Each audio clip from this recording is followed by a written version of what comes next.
La voie de Marie est celle de l'accomplissement ultime, celle de vivre dans le monde en étant soi-même. Cependant, il peut être difficile de comprendre ce que cela signifie, de trouver sa fonction et son but.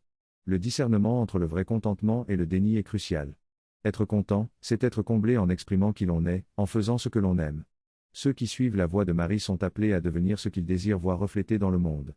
Leur accomplissement réside dans la création et l'ancrage d'une nouvelle relation dans le nouveau monde. Leur fonction est de préparer les autres au changement qui doit se produire en eux.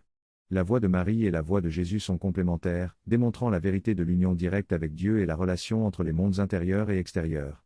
La voie de Marie n'est pas solitaire, elle implique la relation avec les autres. Dans ce passage, il est souligné que tous sont appelés à devenir, mais certains doivent également faire afin de devenir.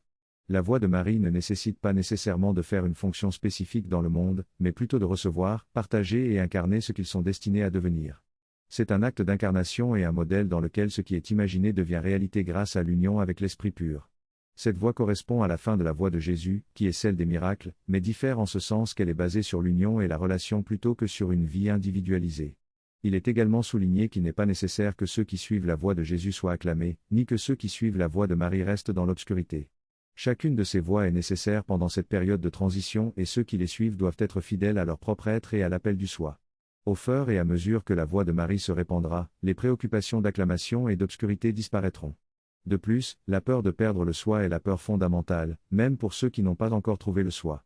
Les deux voies de démonstration permettent de rendre l'inconnu connu et disponible à l'expérimentation. Ceux qui suivent la voie de Marie créent un nouveau modèle et ancrent cette voie dans la conscience pour que d'autres puissent la découvrir. La vérité de cette voie est découverte par la relation plutôt que par la transmission de connaissances. En se joignant en union et en relation, la clé de la création du nouveau est contenue, car c'est l'intention de la création qui est la force créatrice, animatrice et informatrice. Il est précisé que ceux qui suivent la voie de Marie doivent offrir leur soutien et leur encouragement à ceux qui sont des exemples de la voie de Jésus. Les deux voies se soutiennent et s'harmonisent mutuellement, et ceux qui remplissent des fonctions particulières entrent naturellement dans la voie de Marie. Finalement, il est souligné que sans ceux qui suivent la voie de Jésus, ceux qui suivent la voie de Marie auraient beaucoup plus de difficultés à ancrer le nouveau.